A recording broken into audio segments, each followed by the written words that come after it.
Pak Jimmy, tema saya kali ini Nabi palsu menurut Yesus. Saya sudah janjikan hari ini membahas tentang tema ini. Tadi saya membuat indikasi dalil-dalil tentang Nabi palsu, dan saya akan lanjut ke pembuktian. Maksudnya karakteristik orang yang dituduh sebagai Nabi palsu, baik dari pihak Islam, tertuduhnya adalah Paulus, kalau Kristen tertuduhnya adalah Nabi Muhammad. Maka kita di sini membandingkan saja secara rasional mana yang lebih tepat, mana yang lebih benar, seperti itu. Mudah-mudahan Pak Jimmy bisa berjiwa besar untuk menghadapi realitas secara tekstual, kontekstual, dan faktual. Kalaupun Pak Jimmy berbeda pendapat dengan kami, tentulah wajar karena Pak Jimmy adalah Kristiani, tetapi kembali lagi diskusi is diskusi. Ya, kan saya juga tadi ada yang bilang bahwa Nabi Muhammad itu dituduh Nabi palsu kan, mungkin oleh teman-teman saya yang lain kan. Tapi yang pasti dituduh penyihir, ya artinya orang-orang yang menuduh dia penyihir menyaksikan sesuatu yang supranatural yang pernah dia lakukan. Ya intinya mah teman-teman saya lah atau kalangan saya lah menuduh seperti itu Kristen, kan. Ya, kalangan Kristen memang. Tapi kan tidak semua kan. Saya kan nggak pernah mengatakan sama sekali selama Uni kenal dengan saya atau saya di komal-komalan juga nggak pernah mengatakan seperti itu kalau diperhatikan. Justru Pak Jimmy mengkhianati kekristenan kalau tidak mengatakan. Nah, itu bukan seperti itu. Itu kan pandangan subjektif orang, karena kita punya Alkitab itu tidak pernah membicarakan Nabi, pandangan subjektif. Dan gereja kami pun, terutama gereja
Assalamualaikum warahmatullahi wabarakatuh. Bertemu lagi dengan channel Kristologi Muslim, channel yang akan memperlihatkan diskusi dan debat lintas agama. Pada kesempatan hari ini, semoga kita semua dalam keadaan sehat walafiat, selalu diberikan kesehatan, dan segala macam urusan dilapangkan, dipermudahkan, dan dilancarkan seperti apa yang diharapkan, dan juga diberikan segala kecukupan ekonomi, rezeki yang berlimpah yang tidak pernah habisnya dari Allah Subhanahu wa Ta'ala. Di video kali ini masih seperti biasa, saya akan memperlihatkan diskusi dan debat lintas agama, di mana nantinya apologet Islam dan oknum Kristen akan saling bertanya dan menjelaskan agama masing-masing. Yang mana kita akan bisa menilai mana agama yang benar-benar bisa diterima dan dipahami secara akal pikiran manusia yang berakal. Di video ini juga kita akan melihat diskusi dan debat Unirifa dan apologet Islam lain dengan beberapa oknum Kristen, yang mana kita bisa mendapatkan ilmu dan pengetahuan tentang ajaran Islam dan ajaran Kristen. Dan bagaimana berjalannya diskusi ini, apakah akan berjalan tenang dan santun atau malah sebaliknya memanas, di mana biasanya oknum Kristen jika tidak sanggup menjawab pertanyaan dan juga tidak terima ajaran dan isi kitabnya dibahas, mereka akan emosi dan marah, bahkan sampai menghujat pribadi atau ajaran. Nah, daripada penasaran dengan diskusi dan debat ini, mari kita simak saja videonya sekarang. Ikutin ajarannya, bukan mukanya. Kan sama aja. Enggak, beda. Muka sama ajaran beda lah. Kan sama aja. Ya beda dong. Kalau muka ya muka, ajaran ya ajaran dong. Gimana? Ya ajaran kan sama. Beda lah, Pak. Loh, bedanya gimana? Kamu sholat? Ya muka, ajaran ya ajaran. Gimana sih? Ya, Ajaran apa kan yang sama. diajar? Harus Sama apa? toleransi. Toleransi, iya. Kasih sayang. Terus? Kan gitu. Iya. Bapak udah lama jadi Kristen? Oh, udah lama dari lahir saya. Jadi bakalan jadi Kristen terus nih, kayak gini? Oh iya. Oh ya udahlah ya. Oke, dibawa aja Pak ya. Terima kasih banyak hiburannya. Ya, Semoga sehat sama-sama. selalu ya. Ya. Waalaikumsalam. Ah, Waalaikumsalam. Waalaikumsalam. Waduh, Pak ini salah tanya ini orang. Bapak Kristen nggak? Kristen ya. Aduh, Pak Ino di mute dulu ya. Pak Ino noise banget, Pak Ino. Pak turun dulu ya. Bapak di bawah aja, bantu tap-tap layar ya, Pak. Pak Ino di mute dulu, Pak. Pak Ino noise banget. Pak, di tap-tap layar ya, Pak ya. Sehat-sehat ya, Pak ya. Sehat-sehat selalu ya, Pak ya. Mudah-mudahan Bapak sehat terus ya. Ya, kita tidak boleh. Teman-teman, ada dalil hadis Rasulullah SAW, barang siapa yang menuntut ilmu untuk mengolok-olok orang jahil dan juga mendebat para ulama, finnar. Kita tidak boleh mengolok karena itulah kemampuan dia ya. Dan yang penting kalian tahu. Jadi mana tahu nanti Pak Jemi setelah tahu ada saudara Kristen yang begitu, mungkin Pak Jemi yang bisa menjelaskan ke dia. Tanggung jawabnya Pak Jemi, bukan kita. Kita di sini hanya menjawab kepada yang mau bertanya. Oke, Pak Jemi, silakan Pak Jemi, apa kabar? Long time no see. How are you? Fine, thank you. Ya. Gimana nih? Udah dapat Apanya? nih? Udah dapat kelas? Alhamdulillah sudah bergelar sarjana sosial, prodi komunikasi penyiar Islam. Tinggal S2-nya berarti ya? Insya Allah, mudah-mudahan diizinkan oleh Allah untuk lanjut, tidak dipersulit urusan dan segala macamnya, bisa lanjut S2. Mudah-mudahan amin. Syukur, puji Tuhan. Ya, gimana Pak Jemi, tema saya kali ini Nabi palsu menurut Yesus. Saya sudah janjikan hari ini membahas tentang tema ini. Tadi saya membuat indikasi dalil-dalil tentang Nabi palsu, dan saya akan lanjut ke pembuktian. Maksudnya karakteristik orang yang dituduh sebagai Nabi palsu, baik dari pihak Islam, tertuduhnya adalah Paulus, kalau Kristen tertuduhnya adalah Nabi Muhammad. Maka kita di sini membandingkan saja secara rasional mana yang lebih tepat, mana yang lebih benar, seperti itu. Mudah-mudahan Pak Jemi bisa berjiwa besar untuk menghadapi realitas secara tekstual, kontekstual, dan faktual. Kalaupun Pak Jemi berbeda pendapat dengan kami, tentulah wajar karena Pak Jemi adalah Kristiani, tetapi kembali lagi, diskusi is diskusi. Diskusi is diskusi, dialog is dialog. Bagi saya, argumentasi itu harus ada sandarannya. Kalau argumentasi itu tidak memiliki sandaran, maka itu sama saja asumsi yang liar. Dan saya termasuk yang berusaha untuk meminimalisir narasi liar, kecuali seperti Bapak tadi. Ya, Kecuali seperti Bapak tadi. Bapak tadi kan spesies langka itu nih. Nah, saya menganggap Bapak tadi adalah bukan spesies, tapi saya anggap sebagai orang yang spesial, orang spesial. Ya, itulah kurang lebih. Cuma nanti saya sih nanti bisa narik kesimpulan sih, bukan kedua-duanya, tapi kita mulai dari awal aja nih. Definisi Nabi palsu itu apa gitu? Ya, secara ringkas, padat, nggak usah lama-lama. Nabi palsu itu orang yang ngaku-ngaku sebagai nabi, tetapi sebenarnya dia bukan nabi. Itu aja. Dan tujuannya ya motivasinya ya banyak. Bisa ingin mendapatkan attention, eksistensi, mendapat keuntungan dari klaim sepihak yang dia coba lakukan. Dan kita akan melihat dari cara-cara dia hidup nanti. Apakah kecenderungannya untuk mendapatkan keuntungan terlepas dan nanti dia tidak berhasil mendapatkan keuntungan itu. Seperti itu. Dan motivasinya pasti untuk kepentingan pribadi lah, bukan untuk kepentingan orang banyak. Pasti untuk kepentingan pribadi. Karena kekayaan, ketenaran, seperti itu. Nah, kalau kita melihat secara psikologis, ada orang-orang yang kalau sudah kaya, sudah tenar, maka dia nggak butuh lagi kan validasi. Tapi kalau ada orang yang bobrok hidupnya, tentu dia akan mencoba untuk memanjat. Nah, ini namanya pencitraan. Bapak kalau belajar psikologis ada namanya itu pencitraan. Pencitraan itu adalah upaya seseorang secara sengaja untuk mencitrakan dirinya baik, walaupun sebenarnya dia belum tentu seperti itu. Makanya dalam Islam itu kami tidak melihat kepada apa yang dilakukan oleh orang itu. Tapi makanya Allah bilang begini nih. Orang munafik itu perbedaannya dengan orang non munafik adalah kalau orang munafik dia tidak akan pernah beribadah ketika dia sendirian. Kenapa? Waktu dia sendirian yang melihat hanya Allah, tapi orang tidak melihat dia, maka dia tidak akan sholat pada waktu itu. Tapi kalau dia ketika sendiri di kamarnya dia masih sholat, maka dia adalah orang-orang yang betul-betul tunduk kepada Tuhan. Makanya melihat orang terlihat sholat itu belum tentu sholat. Orang berilmu belum tentu berilmu, karena terlihat berilmu dan terlihat sholat. Makanya kami umat Islam itu tidak pernah boleh menghakimi 1, 2, 3 orang. Saya tidak berani itu. Tapi kami dikasih tahu ciri-cirinya adalah orang munafik. Orang munafik itu salah satu cirinya apa? Apa yang dia ucapkan tidak seperti itu yang dia lakukan. Nah, kalau kita membahas kaidah dalam Nabi palsu ini, goalnya adalah untuk mencitrakan di hadapan orang bahwa dia adalah orang baik. Maka dia akan berupaya untuk apa namanya, membuktikan saya baik, oke saya, tapi dengan banyak omongan, bukan dengan tindakan. Nah, kalau saya ekstrim membandingkan, dan ini akan menyakiti Pak Jemi karena Pak Jemi adalah Kristen yang mempercayai Paulus, antara Paulus dengan Nabi Muhammad latar belakangnya juga beda. Ya. Bunda Gembala ini akun aku, Bunda Ike. Bunda Gembala ini akun aku yang kedua, Bun. Jadi aku nggak kena ini nanti. Contohnya gini nih. Nabi Muhammad itu lahir dari latar belakang keluarga Quraisy yang adalah keluarga yang terkenal pada masanya dan memiliki otoritas memegang kunci Ka'bah. Bahkan orang yang dianggap sebagai orang yang punya otoritas Dari suku Quraisy. Dari jalur kakeknya ya kalau nggak salah ya. Iya. Oh, double suara aku ya? Suaraku double nggak? Enggak, bagus ini. Enggak, oke. Bagus, suara bagus kok. Oke, yang ini mungkin Bunda, ini udah aku mute yang ini nih. Nah, jadi artinya apa? Artinya bahwa Nabi Muhammad, kalau secara psikologi kita bermain, dia tidak membutuhkan lagi untuk pencitraan karena memang dia juga sudah bergelar Al-Amin sebelum mengaku sebagai Nabi dan Rasul.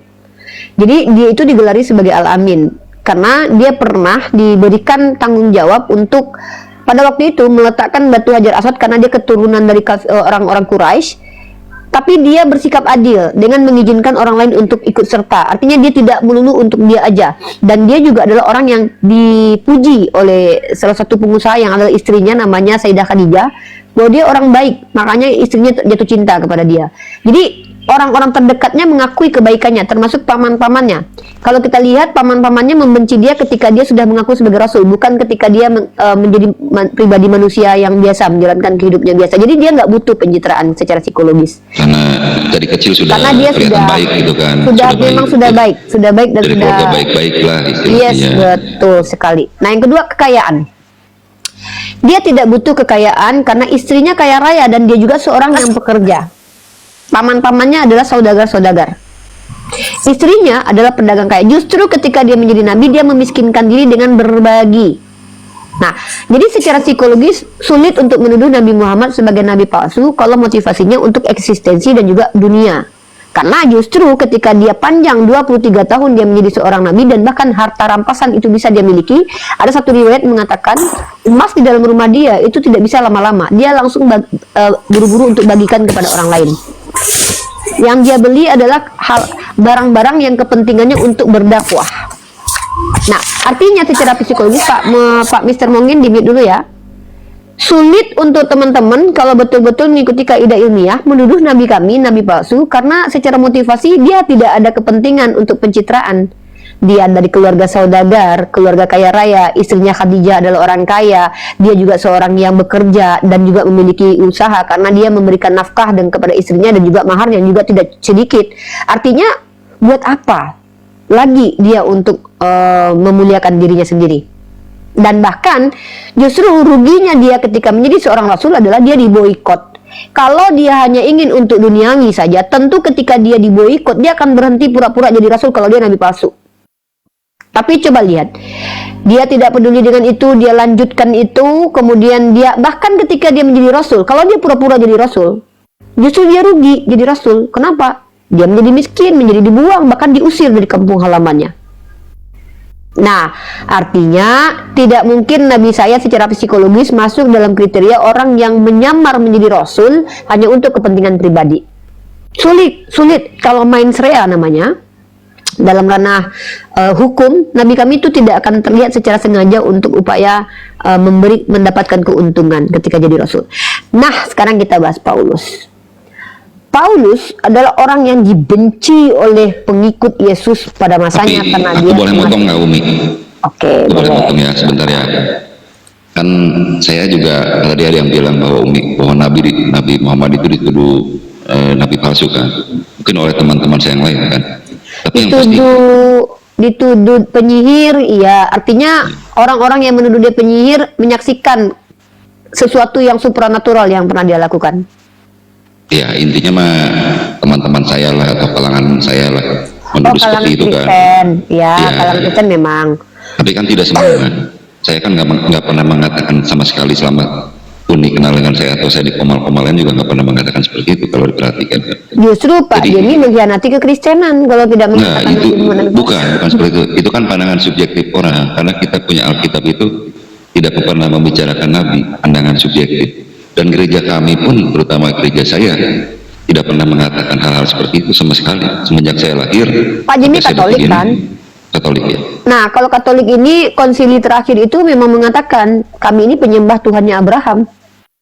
Memang Pak Jemi tidak bisa karena dalam katekismus Pak Jemi konsili terakhir ya, karena agama Katolik ini kan agama yang berpaut kepada magisterium pengajaran Paus bahwa umat Islam ini termasuk yang menyembah kepada Tuhannya Abraham. Maka memang Ya. kalau ada orang Di dalam- Katolik yang menentang kami umat Islam, artinya dia sudah menentang katekismus. Iya, di dalam KGK 841 tepatnya Umi. Seperti itu. Good. Kalau itu. Jadi Makanya artinya kan tidak saya ada juga masalah. bilang, iya, makanya saya bilang nggak semua orang Kristen. Kan kami juga Katolik, berarti kan Kristen juga sih Umi. Ya kan, istilahnya Ya. minimal dasar-dasar awalnya kami sama dengan Kristen yang lain. Oke, kalau gitu kita ke Pak Jemi, kita close, kita diamkan, kita anggap Pak Jemi sebagai salah satu wasit, juri atau narasumber atau apa, boleh nanti di sini aja standby. Kalau ada yang mau Boleh. tanya, kita sapa tamu kita nih. Mr. Mongin, silakan perkenalkan nama dan agamanya dan keinginannya ke sini mau ngapain. Silakan Pak Mr. Mongin. Assalamualaikum warahmatullahi wabarakatuh. Saya Muslim. Waalaikumsalam warahmatullahi wabarakatuh. Ya Pak. Ya, saya tertarik juga dengan tema yang Uni bawa ini. Ya, kira-kira Ya. saya coba mengikuti juga ya. Iya, oke. Karena kita prioritaskan saudara-saudara kita yang non-muslim untuk dia diskusi dengan saya, izin saya menurunkan Bapak di bawah ya, biar Bapak menyimaknya di bawah. Oke? Ya, nggak masalah ya. Oke. Terima kasih Pak sudah bergabung di sini. Sehat selalu. Barakallah. Ya. Teman-teman yang mau bergabung silakan, dengan catatan kalian adalah orang yang ada kepentingan dengan diskusi ini. Kalau tidak ada kepentingan dengan diskusi ini, saran saya di bawah saja. Oke? Supaya kita bisa mengkerucut diskusinya. Nah, baik. Teman-teman, kenapa Uniriva mengangkat tema ini? Sebenarnya bukan ingin menyerang agama Kristen, itu sebenarnya tidak, tapi ingin menyadarkan saudara-saudaraku Kristen yang lain yang menghujat Nabi kami. Seandainya kalian menantang kami untuk melakukan diskusi dua arah, maka kami justru mampu membela kemuliaan Nabi kami, atau justru sebaliknya, kami mampu membuka sesuatu yang akan membuat kalian shock. Jadi saran kami adalah, mari di sini diskusi bagus-bagus. Kalau kalian tidak mau membahas tentang tema ini, kalian bertanya saja tentang agama saya. Karena kapasitas saya itu sebenarnya adalah diskusi dua arah atau ditanya tentang agama saya. Tapi kalau kalian menghujat agama saya di sini, saya manusia biasa, saya bukan nabi ya. Nabi saya bisa bersabar, tapi saya tidak mungkin bisa bersabar ketika agama saya kalian hujat. Pasti itu. Ya Pak, saya pastikan itu. Ya, andai saya punya kekuatan di tangan saya untuk mencabut lidah kalian, pasti saya cabut lidah kalian yang menghujat agama saya. Makanya alhamdulillah Allah tidak berikan saya kekuatan untuk mencabut lidah kalian dari jauh, atau kekuatan untuk mencabut kepala kalian dari tempatnya. Saya pastikan itu. Mohon maaf ya, saya bukan orang yang sok suci, sok baik. Saya kasih enggak. Kalau agama saya yang kalian hujat, Tuhan saya khawatir kalau saya diam ketika agama saya dihujat, saya termasuk orang yang ikut menghujat karena membiarkan kalian menghujat. Seperti itu. Berarti, Oke, Pak Robi. berarti untung juga ya kami. Umi bukan nabi atau pemerintah ya, kalau nggak kacau urusannya. Makanya saya tidak diizinkan tidak ada perempuan itu yang jadi nabi, karena perempuan itu Sayyidah Aisyah ketika suaminya dihina, dia marah besar dia, Sayyidah Khadijah, karena dia wanita. Pak Jemi kalau lihat yang paling banyak marah di rumah Pak Jemi itu Pak Jemi atau istrinya? Saya. Oh, berarti Pak Jemi yang lebih feminim ya. Lebih dominan, lebih tepatnya. Lebih dominan di rumah, kan kepala rumah tangga. Kalau Jadi, saya mau tidak tanya mau saya kenapa harus lebih seorang tegas. ibu, kenapa kebanyakan itu, makanya ada Dr. Aisyah Dahlan mengatakan lebih banyak perempuan bicara ketimbang laki-laki, lebih banyak emosional, karena perempuan ini melibatkan perasaan. Ketika perasaannya terbolak-balik, dia akan akan berimplikasi kepada pernyataan-pernyataannya. Makanya banyak mama-mama tuh lebih banyak marah ketimbang bapak-bapak. Bapak-bapak tuh lebih sedikit bicara. Itu secara psikologi. Itu Dr. Aisyah Dahlan. Oke, kita ke Pak Robi nih. Pak Robi ini agamanya apa? Silakan. Ya, Assalamualaikum. Waalaikumsalam warahmatullahi wabarakatuh. Silakan. Ya, saya cuma ingin ngasih masukan aja tentang debat di room-room ini. Menurut saya itu tidak masuk akal semua. Menurut Tidak masuk Anda akal. kan? Menurut Anda. Agama itu. Sebentar Pak, agama saya tanya itu- dulu Pak, sebentar. Menurut Anda tidak masuk akal. Pertanyaan saya, Anda siapa Pak? Saya Pak Robi. Ya, Anda siapa? Kapasitasnya apa? Menilai ini masuk akal, ini tidak masuk akal. Apa ilmu yang Anda pakai untuk menilai itu? Tidak masuk akal itu begini. Agama itu bukan untuk Saya tidak minta penjelasan. Saya tanya, kapasitas Anda menilai ini masuk akal, ini tidak itu apa? Sebagai apa? A sebagai ulama, B sebagai ahli filsafat, C sebagai bukan. presiden. Saya sebagai sebagai pengamat apa? saja. Anda mengamati itu menggunakan kaidah apa ketika memberikan kesimpulan? Ilmu pengetahuan apa yang Anda gunakan? Ilmu pengetahuan agama. Agama apa yang Anda pakai? Agama mu'is, ya agama semuanya.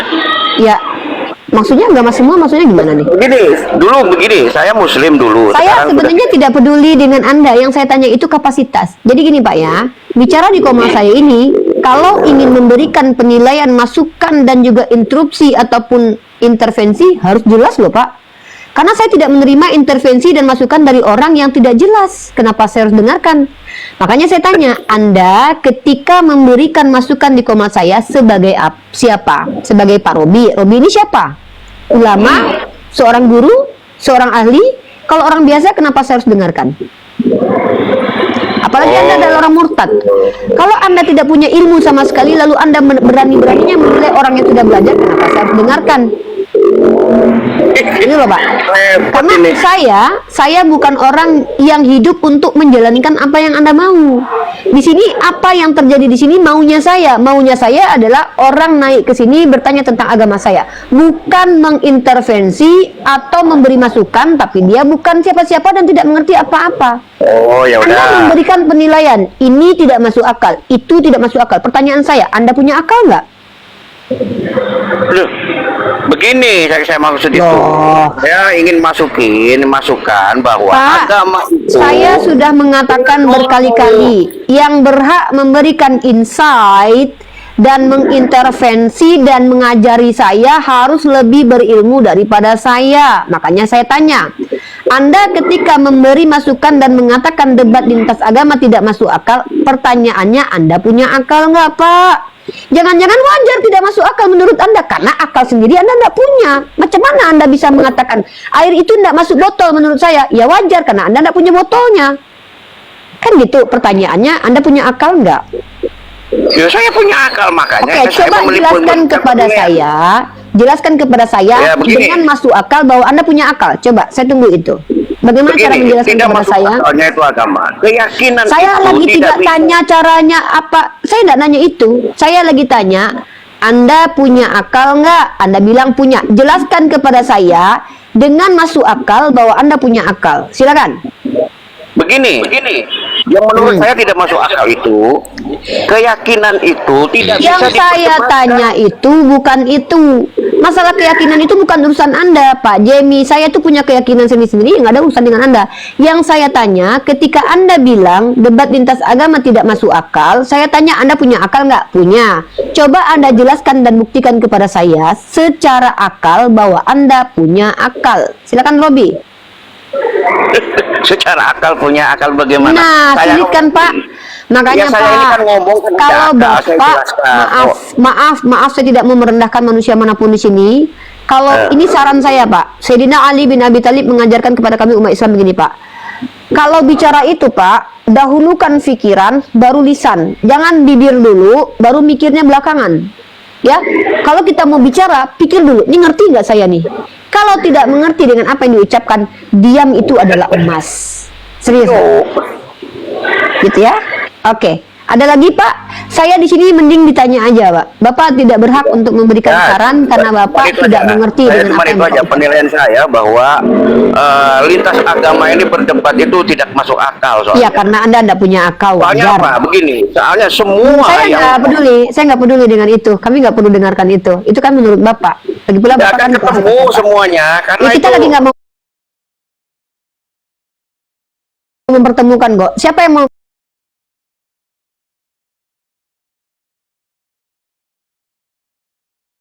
mengatakan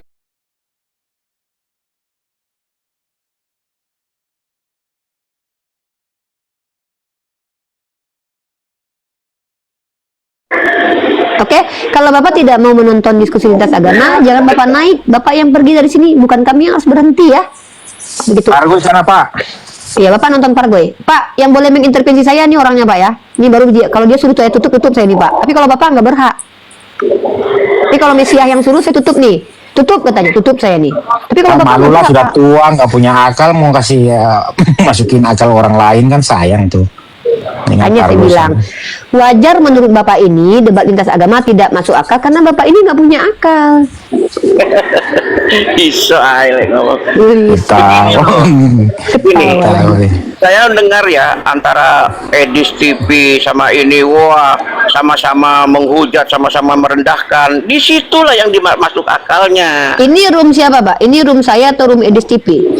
Tahu semua karena juga sampean juga pernah berdebat Ya, sama coba Edis itu sama gak ada tunjukkan ujungnya. tunjukkan kepada saya bahwa apa yang saya sampaikan tidak masuk akal. Coba kasih identifikasinya dulu. Tidak masuk akal. Tidak masuk akalnya tuh begini. Keyakinan itu hanya halusinasi. Keyakinan aja. itu hanya halusinasi. Jadi Definisi halusinasi tidak itu bisa apa, Pak? diperdebatkan Bapak secara yakin? logika. Bapak, saya tanya, Bapak yakin nggak kalau Bapak laki-laki? Oh, saya laki-laki. Kenapa? Bapak halusinasi karena Bapak yakin kalau Bapak laki-laki. Kemarin dia bilang dia bukan laki-laki, suka laki-laki. Kenapa sekarang jadi bilang dia jadi laki-laki? Jadi Bapak ini mengatakan keyakinan itu hanyalah halusinasi. Saya tanya barusan, Bapak laki-laki nggak? Yakin nggak? Yakin, berarti Bapak halusinasi. Nggak yakin dia juga nggak masuk di akal juga. Masa laki-laki suka laki-laki, Pak? Lucu. Ketawa dia. Ya memang Messi ini memang lucu dia. Makanya Pak, kalau dia yang suruh nih, menurut saya ini dihentikan. Nah, saya berhenti Pak. Ya, tapi kalau Bapak nyuruh saya berhenti, saya nggak mau berhenti. Emang Bapak siapa gitu loh?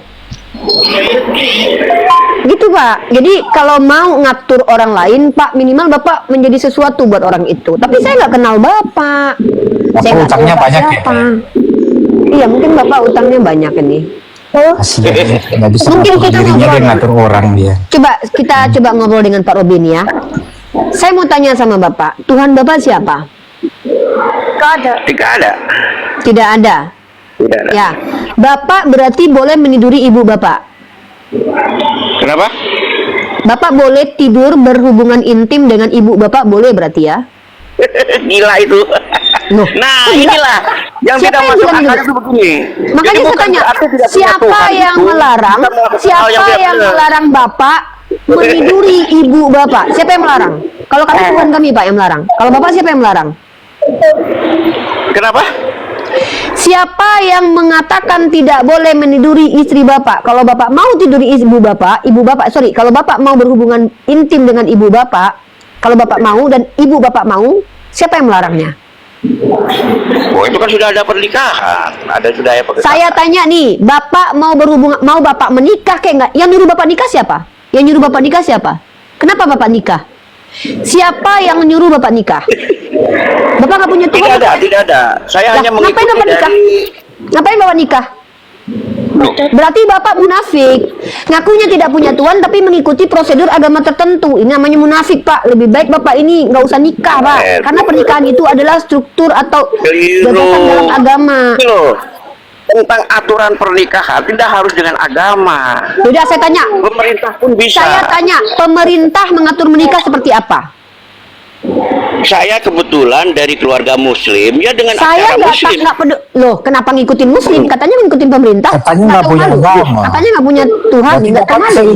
sama laki-laki apa ya? Karena sudah tradisi. Bukan, orang-orang seperti Bapak ini adalah orang-orang munafik. Orang-orang munafik sebenarnya orang-orang yang sok-sokan. Sebenarnya Bapak itu orang sok-sokan, tapi Bapak ingin memperlihatkan Bapak sok baik dengan mengatakan enggak boleh saling menghujat, padahal Bapak menghujat Tuhan.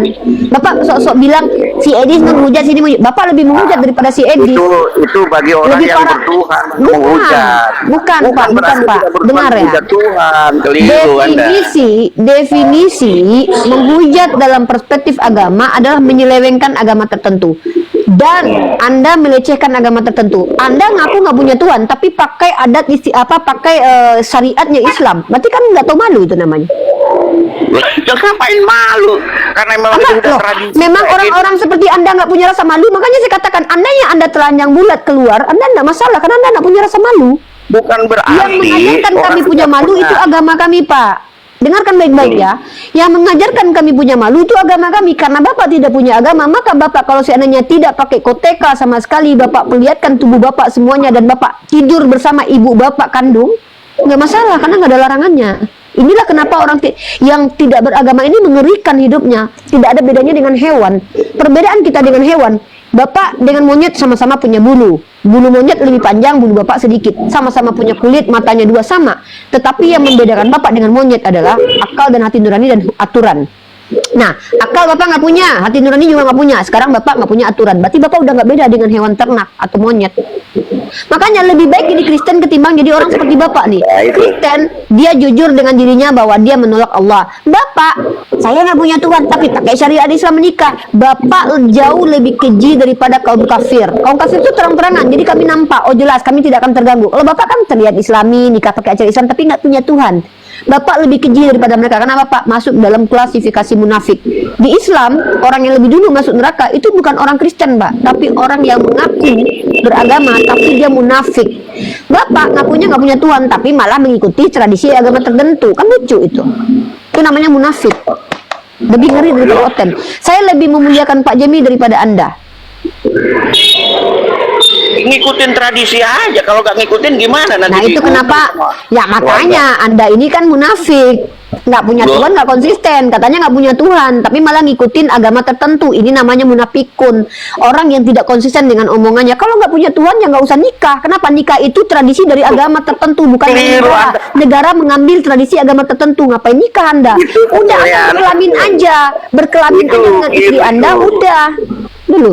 Keliru Anda bilang begitu. Loh. Dianggap Nih, orang yang coba punya tunjukkan Tuhan kepada tidak saya perlu. aturan negara tentang pernikahan yang tidak melibatkan agama. Loh, begini loh, saya kasih tahu Loh. ceritanya. Seumpamanya Saya dulu di gini zaman loh dahulu, Pak, di zaman kalau seandainya saya ini lagi Agama bertanya itu tentang politik. sesuatu, Pak, agama itu artinya apa? Agama artinya apa? agama Makanya. itu adalah sistem. Apa? Agama itu sistem. Iya, sistem apa? zaman dahulu di zaman para nabi itu sistem politik dunia. Coba tunjukkan kepada saya yang ngasih tahu bahwa sistem politik adalah agama itu siapa? Siapa yang ngasih tahu itu? Ya, kayaknya Pak Robi mendingan turun di bawah. Sekarang di Ya, Pak, Indonesia, Orang Ya, ya. mending Bapak di bawah aja ya. Agama itu Bicara semakin memperlihatkan Bapak tidak ada bedanya dengan kera.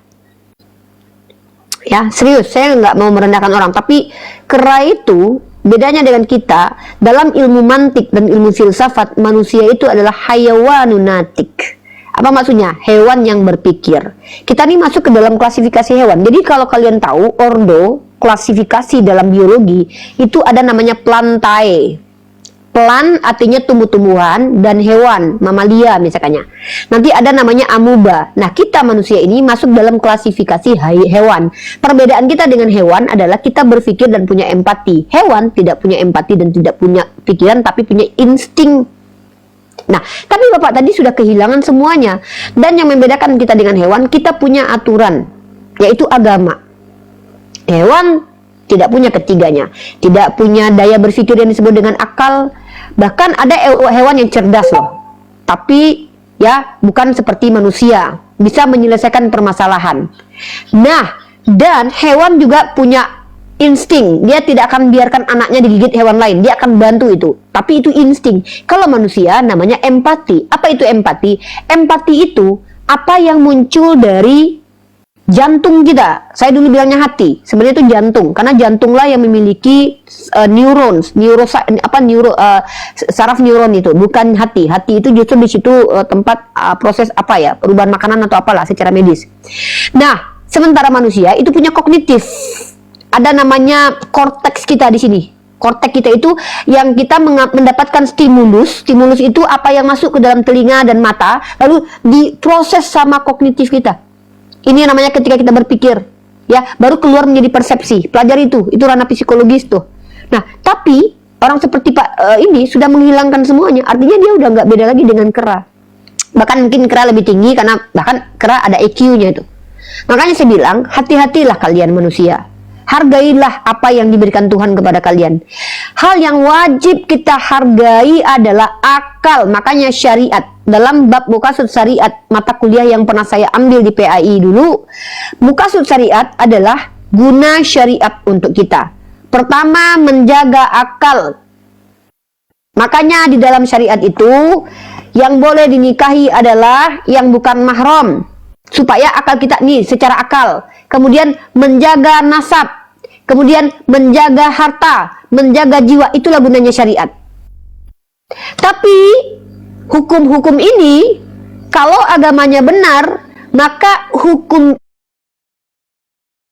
ini tidak akan merugikan penganutnya dan penganut lain, tapi malah memberi keuntungan kepada penganutnya dan kepada penganut lain. Contoh, hukum syariat sedekah itu memiliki keuntungan untuk penganut lain atau orang lain. Dan hukum sholat itu memiliki keuntungan untuk kita, baik secara spiritual ataupun secara jasmani. Nah, kalau ada satu agama yang syariat atau hukumnya merugikan diri sendiri dan merugikan orang lain, maka ini tidak mungkin dari Tuhan, kecuali Tuhannya zalim. Makanya saya katakan, agama yang benar adalah yang sistem kepercayaan ini apabila diaktualisasikan tidak merugikan penganutnya dan penganut agama lain, justru sebaliknya memberikan keuntungan baik secara jasmani dan rohani kepada pengikutnya dan juga memberikan keuntungan kepada orang lain. Contoh, Nabi Muhammad mengajarkan ketika beliau memimpin Jazirah Arab bersama Umar Ibn Khattab, beliau membuat surat perjanjian, di mana surat perjanjian itu melindungi orang kafir dengan syarat ada jizyah. Ada keuntungan buat umat Islam, ada keuntungan buat orang kafir. Keuntungan bagi orang kafir apa mereka dilindungi, keuntungan buat umat Islam adalah jizyah itu. Inilah aturan baku dari Allah yang tidak merugikan. Tapi kalau ada satu ajaran agama, ketika hukum itu dijalankan merugikan diri sendiri, fix mustahile itu datang dari Tuhan. Nah, apa yang dikatakan Pak Robi tadi? Pak Robi mengatakan debat lintas agama tidak masuk akal karena dia mengaku tidak percaya kepada Tuhan. Sementara ketika saya tanya, saya minta kepada dia, jelaskan kepada kami bahwa Anda punya akal secara masuk akal, secara rasional. Dia bingung. Kenapa? Sejatinya Pak Robi tidak mengerti dengan apa yang dia ucapkan. Mungkin teman-teman pernah melihat kera di dalam kebun binatang. Perhatikan kera. Au. Tapi ngerti nggak yang diucapkannya itu? Sesama kera mungkin ngerti, tapi kita nggak ngerti gitu loh. Saya komen dulu ya. Komen dulu Uni. Nah ini makanya dulu Uni pernah percaya wanita kalau bisa sebaiknya pria aja jadi pemimpin. Ya ini nih bukti nyatanya nih, terganggu. Ya, maha benar Allah dengan segala firman-Nya. Sulit. Kenapa Allah nih Pak Jimmy, saya tambahkan ya. Kenapa arijalu qawwamuna 'alan nisa?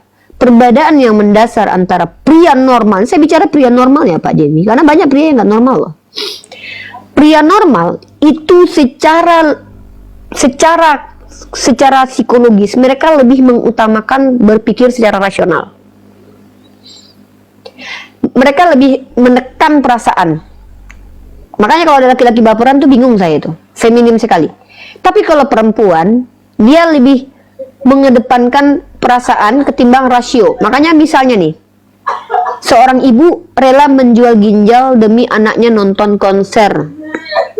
Dia lebih mementingkan bagaimana anaknya supaya bahagia. Dia nggak peduli kalau jual ginjal, dia kehilangan upaya untuk sehat. Dia nggak peduli itu. Tapi seorang ayah, ya, dia akan berpikir secara logika. Ini perbedaan pria dengan wanita, dan ini memang sudah dikaji oleh orang-orang, walaupun ilmu itu dinamis, bisa berubah nanti, tergantung nanti situasi kondisi pria dan wanita itu. Makanya saya bilang ya normalnya begitu, normatifnya begitu.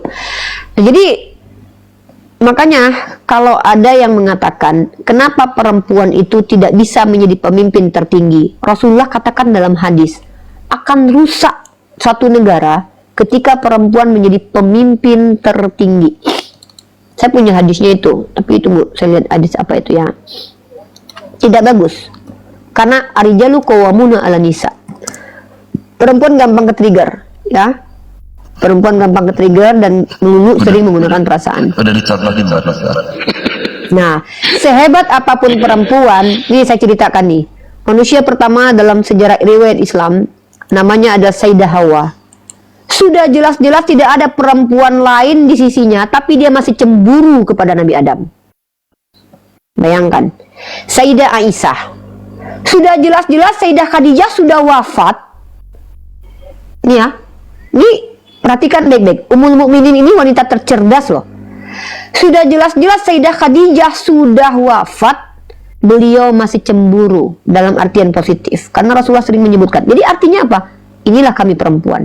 Makanya perempuan bahaya kalau dia jadi pemimpin tertinggi dalam suatu negara nanti, maka berpotensi untuk menghancurkan negara itu. Itu kenapa Al-Quran katakan arijalu qawwamuna 'ala nisa. Di belakang wanita hebat seperti saya harus ada laki-laki yang rasional dan kuat. Kalau nggak bisa, bahaya. Sebenarnya di Bible juga ada kan Pak Jemi? Memang patriarki. Kalau Pak Jemi jujur, secara Katolik itu dulu bahkan di kami pun nggak boleh seorang wanita jadi imam. Pengajar boleh, imam nggak boleh. Sama. Nah, jadi betul. Kalau agama Islam ini datang dari bukan Tuhan, pasti semua sistem yang diajarkan itu bukan memperbaiki peradaban, tapi merusak. Tapi justru setiap syariat Islam apabila diterapkan, tapi diterapkan nih, memperbaiki peradaban. Hanya saja ada oknum-oknum yang menggunakan syariat itu untuk kepentingan pribadi. Contoh Baitul Amal misalnya. Kami Pak, diajarkan oleh Nabi kami tuh punya satu tempat di mana kami mengumpulkan harta di situ. Itu dikhususkan untuk fakir miskin. Masalahnya adalah penyalurannya yang terkadang tidak tepat. Kalau seandainya dijalankan betul-betul apa yang Allah perintahkan, apa yang Allah diwajibkan, kami lakukan itu, fardu kifayah itu dilakukan dengan sebaik-baiknya, tidak ada satupun umat Islam yang melencengkan, maka akan baik peradaban. Dan itu pernah terjadi. Turki Ottoman itu hampir 400 tahun memimpin daerahnya, dan di bawah kepemimpinannya ada Kristen Armenian.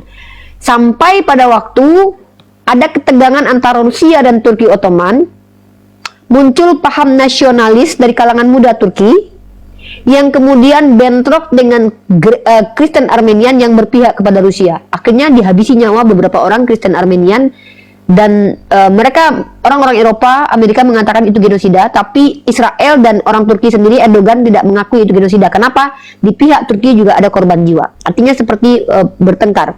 Padahal sebelumnya kurang lebih 400 tahun hidup berdampingan. Jadi kalau kita bicara, yang merusak Islam ini tuh orangnya. Sementara ajarannya kalau dijalankan dengan betul-betul justru memperbaiki peradaban.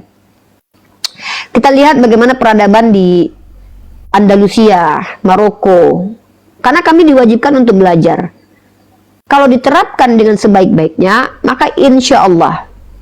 Itu yang saya coba sekarang ini. Ingin mengajak orang lebih mencintai ilmu. Saya lihat banyak orang yang tampil bicara, dia nggak peduli dengan ilmu.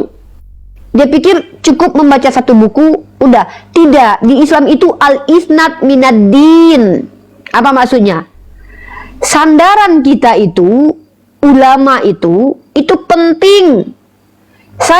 Kalau saya salah menyampaikan, maka saya bisa membela diri nanti di hadapan Allah. Saya dapatnya dari dosen saya, namanya si A, si B, si C. Saya dapat ini dari si A, si B, si C. Ini Islam. Nah, tidak ada ceritanya kami ini ketika menyampaikan sesuatu itu datang dari pribadi kami sendiri. Karena kami tidak boleh mentafsir Al-Quran kalau kami tidak punya kapasitas, tidak boleh. Nah, itu kenapa sistem dalam Islam ini kalau dijalankan benar-benar dan sungguh-sungguh, insya Allah akan memperbaiki peradaban gitu. Ya, monggo. Assalamualaikum Uni. Waalaikumsalam warahmatullahi wabarakatuh. Boleh nanya di luar konteks pembahasan ini, judulnya Nabi Palsu. Sebenarnya nggak boleh sih Bang, karena kita biar fokus gitu. Kecuali memang membahas tentang materi yang sudah berlanjut dan berlangsung. Kayak debat lintas agama boleh. Jadi mau nanya gini, Uni sebenarnya mau Uni. Saya punya anak yang di pesantren, ini SD kemarin. Nah kemarin liburan nanya ke saya perihal surat Al-Na'am, masalah Nabi Ibrahim. Surat Al-An'am. Ya, Al-An'am. Dia itu nanya ke saya, seorang ayah. Bukannya Nabi Ibrahim adalah bukan Ibrahim adalah seorang nabi, kenapa harus masih mencari Tuhan, katanya gitu. Karena dia manusia, Pak. Jadi gini, Pak, ketika seseorang jadi nabi, dia tidak kehilangan esensinya sebagai manusia. Iya betul. Di tafsir apa namanya? Saya itu lagi. Ibnu Katsir juga itu sebenarnya kan ini kan itu ada pernyataan dari Roh Halus tuh, udah dijawab Ustadz Tahta tadi sore. Ya usah dijawab, tapi yang saya mau pertanyakan masalah gini loh. Kalau misalkan saya terangkan ke anak saya bahwa itu sebenarnya bukan mencari Tuhan, bahwa itu sebenarnya hanya lebih tepatnya mungkin bukan mencari Tuhan sih Pak, lebih tepatnya adalah lebih tepatnya kalau kita menggunakan kata mencari Tuhan, lebih tepatnya adalah Nabi Ibrahim membuktikan keberadaan Tuhan. Itulah kalau lebih hati-hati. Dan kalau Bapak lebih enaknya gini Pak, tidak usah tanya saya, tidak usah tanya orang lain. Bapak baca tafsir para ulama, kutipkan pernyataannya. Kalau Bapak misalnya kurang paham, Bapak pergi ke pondok pesantren, cari guru yang mursyid, baru Bapak tanya pemahamannya, baru Bapak jelaskan. Itu yang saya mau tanyakan, Uni. Maksud saya itu bila saya bukan guru mursyid Pak, saya pendiskusi, pendebat lintas agama. Salah Bapak tempatnya. Iya, maksud saya itu bila anak saya kasih referensi yang lain, saya memutuskan sanad guru anak saya dong nanti. Tidak Pak, Bapak juga guru buat anak Bapak, makanya Bapak belajar. Kan tolabul ilmu itu faridatun ala kulli muslim. Sebenarnya kita ini yang ingkar kepada Allah. Kalian kan wajib belajar. Di pesantren di anak saya di pesantren. Kewajiban belajar itu kan bukan cuma anak Bapak. Bapak wajib nggak belajar? Bapak Islam. Islam. Ya udah Bapak wajib belajar kan? Oh iya. Ya udah. Terima kasih nih. Ya, Emang gimana salahnya kalau Nabi mencari Tuhan sebelumnya, kan dia belum tahu. Ya nggak masalah. Bukan, Bapak ini takut kalau dia menjelaskan nanti memutus sanad. Lo enggak lah. Ilmu itu kalau kita bicara dan kita sudah mendapatkan kalam ulama, nggak masalah. Nggak masalah. Yang tidak boleh itu adalah mentafsir ayat Al-Quran dan hadis menggunakan otak sendiri, finnar. Tapi mengutip kalam ulama itu nggak masalah. Gitu loh. Itu nggak masalah. Solid. Kalau kita nafsir sendiri kan kacau. Nggak boleh di Islam. Ulama di atas kita kan. Ya, dalam Islam itu maka saya katakan tadi, al-isnad minad-din. Sanad itu bagian dari agama. Karena kami umat Islam, setiap apa yang diucapkan oleh nabi-nabi kami, itu rantai mata riwayat, sanad itu tidak boleh terputus.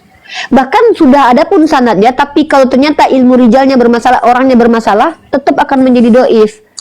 Atau inilah kenapa kami umat Islam itu hati-hati menerima informasi gitu loh. Tidak boleh sembarangan. Nah, jadi itu Pak Jemi ya, mudah-mudahan bermanfaat. Buat teman-teman semua yang Kristen, saya kasih kesempatan kalian membantah argumen saya bahwa yang terindikasi nabi palsu bukan Nabi Muhammad. Tapi kalau mau kita jujur-jujuran, semua arah panah saya terkait tentang nabi palsu itu memang menuju kepada Paulus. Saya akui itu. Nah, buat teman-teman Kristen yang betul-betul mampu membantah argumen saya, silakan naik ke atas ini. Tidak boleh ngamuk-ngamuk. Saya lagi nggak mau berantem. Silakan pakai data sesuai dengan tekstual, kontekstual, dan faktual. Saya terima. Seandainya saya terbukti salah, saya bahkan rela berhenti menjadi apologet loh. Untuk 3 tahun lah saya belajar lagi gitu. Berarti saya salah nih. Tapi bantah. Tapi seandainya yang saya sampaikan ini tak terbantahkan dan memiliki data, apalagi alasan kalian menolaknya, Pak Jemi? Begitu. Ya, justru kita kan tadi sebelum kepotong sama yang urusan tadi yang bikin kemana-mana nggak fokus. Kan kita udah clear nih, masalah Nabi Muhammad udah clear, udah mengatakan seperti itu. Nah, tinggal masalah Uni untuk bernarasi mengenai Paulus itu. Mari kita dengarkan. Oke, Silakan. siap ya, siap. Iya. Pak Jemi, seandainya nanti saya salah, silakan Pak Jemi hentikan, boleh dipotong. Saya menghargai Pak Jemi sebagai sahabat diskusi, bukan lawan diskusi ya. Oke, siap. Makasih. Pertama, tema kita kan adalah Nabi palsu menurut Yesus. Saya mau sesuai tema, ya. Maka kita harus merujuk kepada perkataan Yesus. Kecuali definisi Nabi palsu menurut Bible, maka kalian boleh berhak mengutip ayat manapun untuk menunjukkan Nabi palsu. Tema saya persempit, Nabi palsu menurut Yesus. Nah, Matius pasal 7 ayat 15 sampai 23 ini adalah satu perikop ayat yang betul-betul membicarakan tentang hal pengajaran sesat dan secara tekstual menjelaskan waspadalah terhadap nabi-nabi palsu, eksplisit sekali, yang datang kepadamu. Cara kedatangannya dijelaskan secara gamblang, menyamar seperti domba, tetapi sesungguhnya mereka adalah serigala yang buas. Dari buahnya lah kamu mengenal mereka. Dapatlah kamu memetik buah anggur dari semak duri atau buah ara dari rumput duri. Ditegaskan oleh Yesus di ayat ke-18. Tidak mungkin pohon yang baik itu menghasilkan buah yang tidak baik. Ayat 18 ini adalah ayat pegangan saya untuk membuktikan tidak mungkin Nabi Muhammad Nabi palsu dan tidak membuktikan tidak mungkin Paulus adalah seorang pengajar yang benar. Kenapa? Ayat 18 ini berkata bahwa pohon yang buruk tidak mungkin berbuah baik. Pohon baik tidak mungkin berbuah buruk. Nabi Muhammad SAW dalam literasi Islam udah terbukti dalam literasi Islam adalah pohon baik. Maka menurut Yesus, Nabi Muhammad tidak mungkin menjadi nabi palsu karena akhlaknya sudah teruji sejak kecil, diberi gelar sebagai Al-Amin, orang yang terpercaya dan orang yang dari kalangan baik-baik. Tidak pernah berbuat ingkar, tidak pernah memiliki masalah. Tapi Paulus, seseorang yang pernah menyesah murid-murid Yesus, bahkan menghabisi nyawa Stefanus. Maka di antara Paulus dan Nabi Muhammad sebelum mengaku sebagai nabi dan rasul atau pengajar, maka keduanya yang pohon buruk itu bukanlah Nabi Muhammad, melainkan Paulus. Maka kalau pohon buruk tidak mungkin berbuah baik, begitupun sebaliknya. Pertanyaan saya buat teman-teman Kristen, bukan Pak Jemi, karena Pak Jemi tidak mau membahas ini, Pak Jemi hanya mendengarkan. Menurut teman-teman Kristen, apakah Paulus itu pohon baik atau pohon buruk? Silakan dijawab di bawah. Lalu lanjut dengan pertanyaan selanjutnya. Menurut kalian, mungkinkah pohon buruk berbuah baik? Nah, kita hanya ingin kalian jujur. Berarti kalau nggak mungkin itu nggak bisa mungkin lagi kan? Ya, kata Yesus nggak mungkin kan? Karena konteksnya bicara bukan tentang pertaubatan, tapi tentang pengajar atau nabi. Jadi ingat ya, konteks ayat ini bicara tentang pengajar, bukan orang yang bertobat. Orang bertobat bisa menjadi baik, tapi bukan jadi pengajar. Hanya jadi orang baik saja. Nah, ini bicara tentang pengajar palsu. Kalau yang namanya nabi itu tidak mungkin diambil dari orang yang buruk kelakuannya. Makanya tidak ada istilah di dalam Islam itu nabi itu mesum.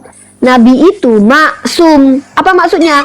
Mulai dari dia kecil terjaga jasmani dan rohaninya, karena dia dilindungi oleh Allah, dipersiapkan oleh Tuhan yang Maha Pencipta ini, maka ketika dia dewasa menunjukkan bahwa dia layak menjadi nabi, artinya Tuhan tidak salah pilih. Kalau ternyata si nabi ini sudah ditetapkan menjadi nabi dari kecil, seperti Paulus mengklaim dia dipilih sejak dalam kandungan, lalu ketika dia besar berulah, artinya Tuhan salah pilih. Ini merendahkan Tuhan.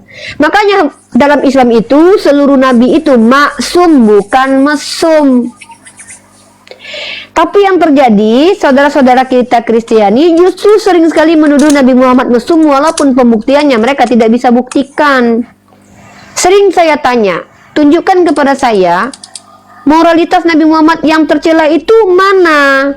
Lalu mereka bawa menikahi bocil. Loh, sejak kapan menikahi anak kecil? Pada saat di zaman Rasulullah itu termasuk merendahkan moralitas seseorang, karena tradisi pada waktu itu memang boleh menikahi Aisyah. Bahkan Aisyah sebelum dinikahi oleh Nabi Muhammad, dia akan menikah juga dengan orang lain.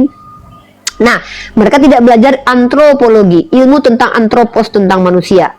Nah, teman-teman kita Kristiani melulu memfitnah tanpa memberikan bukti. Tapi kalau kita lihat Paulus, ketika Paulus menjadi seorang rasul, orang Kristen itu tidak bisa bedakan antara rasul dan nabi. Nabi adalah orang yang membawa firman Tuhan. Rasul, orang yang nabi yang diutus. Mereka mengaku, kan Paulus bukan nabi. Kita bawa kisah para rasul pasal 13:1. Oh bukan, dia bukan nabi. Padahal rasul itu artinya nabi yang diutus. Nah, seorang rasul itu akan diutus oleh Tuhan, tentu dia akan membawa akhlak mulia. Tapi Paulus sebenarnya banyak indikator, contoh mengatakan murid Yesus sebagai orang munafik terang-terangan. Dia bertengkar dengan Kepas. Sebentar, seorang nabi atau rasul itu kan dipilih dari dalam perut ya, maksudnya dari dalam masih ini kan? Seharusnya begitu, karena kita juga diciptakan oleh Allah. Apa yang kita ini, jodoh kita siapa, sudah ditentukan di Lauhul Mahfuz. Oke. Nah, jadi ketika Nabi Muhammad SAW sudah dipilih oleh Allah, tetap Allah membiarkan Nabi kita menjadi manusia biasa dulu, nanti di usia kesekian baru diangkat menjadi Rasul, baru dibebankan tanggung jawab untuk menyerukan itu risalah kenabian. Kenapa seperti itu hikmahnya? Mari kita bahas. Yesus umur 33 tahun baru dibaptis sebagai tanda pertaubatan, baru disuruh mengajar. Kenapa seperti itu? Karena ada hak hidup mereka sebagai laki-laki normal, berkeluarga, beribu, bekerja. Ada hak. Allah itu bukan Tuhan yang zolim. Ketika Allah mengutus nabinya, esensi kemanusiaannya, bisa menikmati pernikahan, bisa menikmati kehidupan, itu tidak dicabut. Nah, yang ada adalah mereka diuji sesuai kemampuannya untuk membuktikan bahwa mereka adalah orang yang layak dipilih. Makanya para nabi itu yang ada adalah ujian.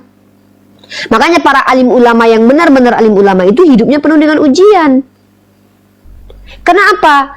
Justru dengan dia berhasil melewati ujian, dia terbukti bahwa dia adalah orang-orang yang betul-betul layak dipilih oleh Tuhan. Itu loh. Gitu ya. Makanya dalam Islam itu nabi itu maksum, terjaga. Standarisasi akhlak manusia biasa dengan nabi beda. Contoh, seandainya saya mengharamkan minum teh, saya tidak berdosa. Bang Mesiah ini tidak mau lagi makan daging, jadi vegetarian, dia tidak berdosa. Karena tidak wajib makan itu. Tapi Nabi kita ketika mau mengharamkan madu saja, tidak boleh. Allah larang, tidak baik engkau tidak boleh kau mengharamkan yang dihalalkan kepadamu hanya untuk menyenangkan istrimu. Kenapa? Karena beda moralnya Nabi dengan moralnya manusia. Lalu kalian tuduh Nabi kami tidak bermoral. Sementara dia mengharamkan yang dihalalkan kepadanya aja nggak boleh. Termasuk ketika wajahnya bermuka masam kepada Ibnu Maktum. Bayangkan. Nah, bermuka masam itu adalah hak. Tidak ada di dalam Al-Quran itu tidak boleh kalian bermuka masam. Itu natural. Kenapa kalau saya bermuka masam kepada orang yang bisa melihat saya itu tidak berdosa, kecuali saya menghujat dia? Kenapa Nabi dilarang Allah? Karena beda moralitas Nabi itu jauh lebih tinggi daripada manusia biasa. Nabi Muhammad itu bermuka masamnya kepada orang buta. Sehingga tidak mungkin orang buta ini tersakiti karena dia tidak lihat ketika Nabi bermuka masam. Tapi bayangkan walaupun Nabi kita bermuka masam kepada orang buta, Allah tegur dia. Terjaga dianya. Gimana dia mau berlaku zolim? Tetapi di dalam keyakinan saudara kita Kristen yang namanya Nabi sama saja dengan manusia biasa. Ada yang ngambil bini orang. Iya. Makanya kita beda. Nabi dalam Islam itu adalah maksum, Nabi di Kristen rata-rata mesum. Ini beda banget, na'udzubillah min dzalik.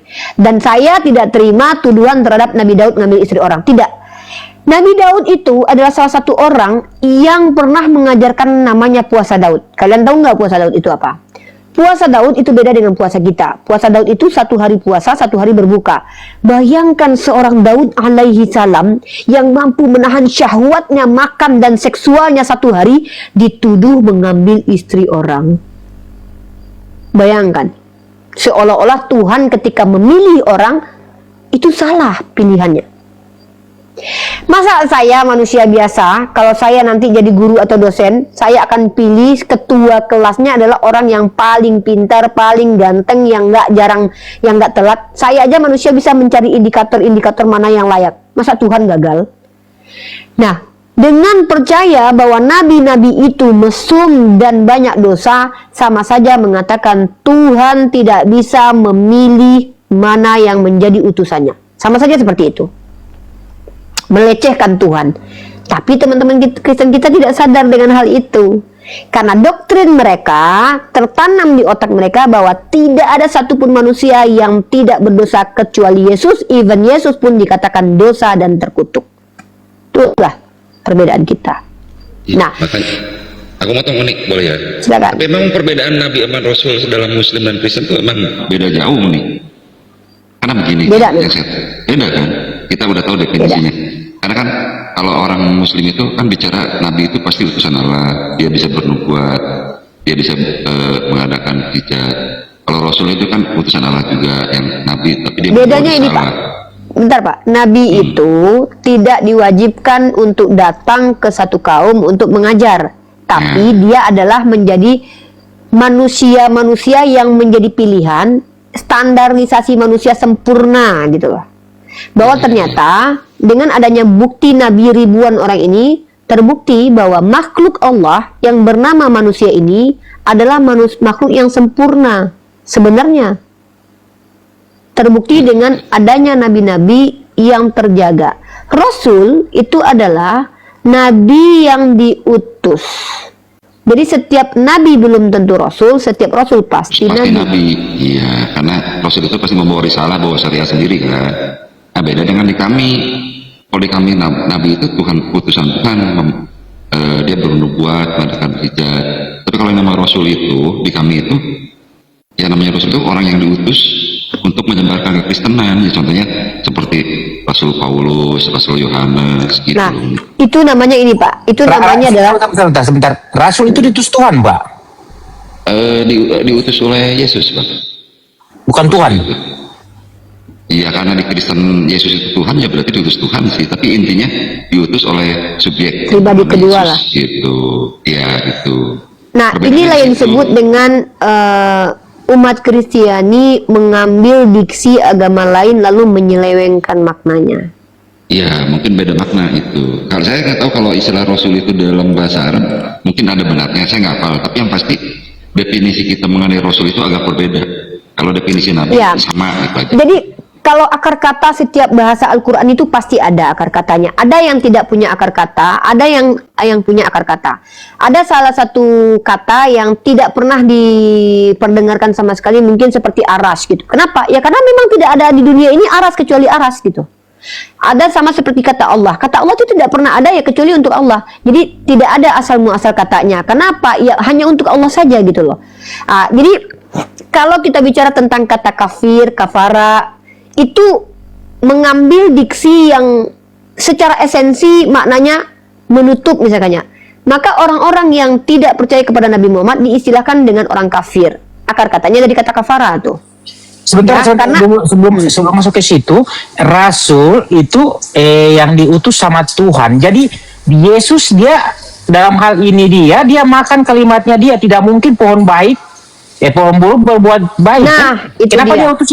dia utusin itu Paulus, Pak? Itu dia Kenapa, Bang? poinnya. Kok baru nangkap Bang Mesia? Nah, kalau yang mengenai Paulus itu kan, kita kan balik ke Uni lagi, pernyataan Uni yang tadi yang barusan. Paulus itu kan kita tahu bahwa akarnya dia kan awalnya kan mungkin yang tadi yang sebelumnya itu yang dia nggak ngerti bahwa Paulus itu pernah membunuh Stefanus, penganiaya, ya kan? Tapi kan begini Bang, maksudnya kadang-kadang kan orang kita ngelihat perjalanan hidup seorang, ada seorang yang sangat kafir banget, misalkan di Abang gitu ya, tiba-tiba dia entah itu dijamah Tuhan, entah itu mendapat apa, tiba-tiba dia jadi pembela, misalkan dalam Abang, beberapa orang mualaf, contohnya yang Tapi bukan rasul, Pak ya? Pembela tapi bukan rasul ya? Rasul loh. bukan rasul, cuman karena dalam hal ini Paulus karena memang dia perannya sangat besar dalam kekristenan, ada peran besar juga dalam kekristenan, dia dianggap rasul. Itu perbedaannya. Jadi Bang Messi Dianggap rasul atau memang jadi rasul, Pak? memang rasul sih sebetulnya, bukan dianggap rasul. Saya jadi dalam istilah objektifnya gitu. Rasul dia. Makanya kalau orang Kristen gini Bang, kalau Abang mengatakan bahwa Paulus nabi, orang Kristen pasti agak terkaget-kaget kalau yang belum biasa. Padahal itu ada kan di Alkitabnya kan. Karena Sebenarnya yang bilang nih Paulus Nabi itu bukan kami. iya Kita betul, Rasul makanya pasal 13. begini. Makanya kalau orang Kristen yang awam banget ketika ada dari pihak Muslim mengatakan bahwa Paulus itu nabi, mereka pasti terkaget pertama-tamanya kalau nggak baca. Padahal memang ada di dalam Alkitabnya. Karena kan saya sudah sering mendengarkan hal seperti itu, membaca ayatnya. Itu kagetan. Buat orang Kristen itu Paulus itu dianggap seorang rasul, bukan seorang nabi. Itu Bang Mesias. Saya akhiri diskusi dan debat para apologet Islam yang telah memberikan kita ilmu dan pengetahuan tentang ajaran Islam dan ajaran Kristen. Semoga ilmu yang kita dapat dari diskusi dan debat ini dapat membentengi kita dari permutatan, yang mana pada saat sekarang banyaknya misionaris mencari muslim yang awam untuk dimurtadkan. Saya akhiri video ini. Terima kasih kepada saudara-saudari muslim semua yang telah mengikuti diskusi ini sampai habis. Sampai ketemu lagi dan nantikan video-video diskusi dan debat apologet Islam selanjutnya. Assalamualaikum warahmatullahi wabarakatuh.